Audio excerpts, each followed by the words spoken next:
Hi, my name is Catherine Hall, and this is Discussion Board for Communications 212.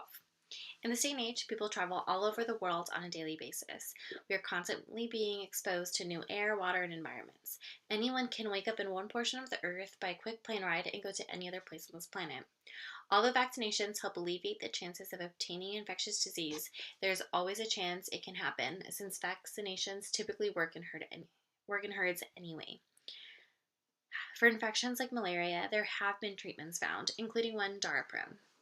However, this now unaffordable tablet went from $13.50 to $750 overnight. It should be illegal for drug prices to rise so drastically overnight because the middle class will be so highly affected by the unreasonable rising cost and is ultimately taking advantage of those who are ill, which is wrong. According to the New York Times paper, anyone on Medicaid or at certain hospitals will be able to acquire the drug for a reasonable price because of federal laws and rebates.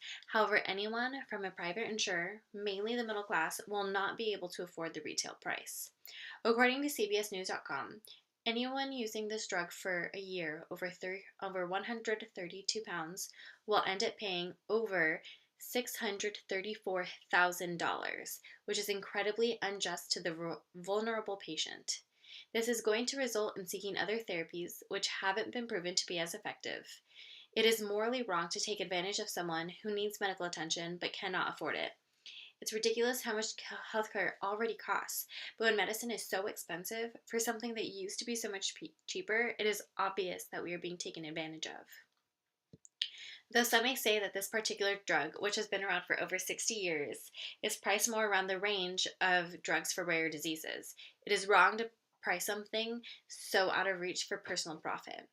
If use of Darapin continues as follows, the company will be making thousands of $1 million more a year, according to the New York Times.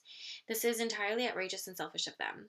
Due to the fact that the prescription is older, the patents have expired and it will only hurt the company in the long run if someone does create a generic brand.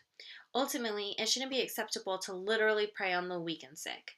When families are suffering from their loved ones being infected, they have no other option but to pay the ridiculous pricing for the prescription. However, unless you have money or don't and are receiving Medicaid assistance, it will be so hard on families who are already suffering. The government should step in and protect the majority of people in the largest class, which is the middle class, because large companies like Turing do not have them in mind. We should not be allowed to be so taken advantage of despite the rarity of the disease, because that's not the point. It's the morality of the situation.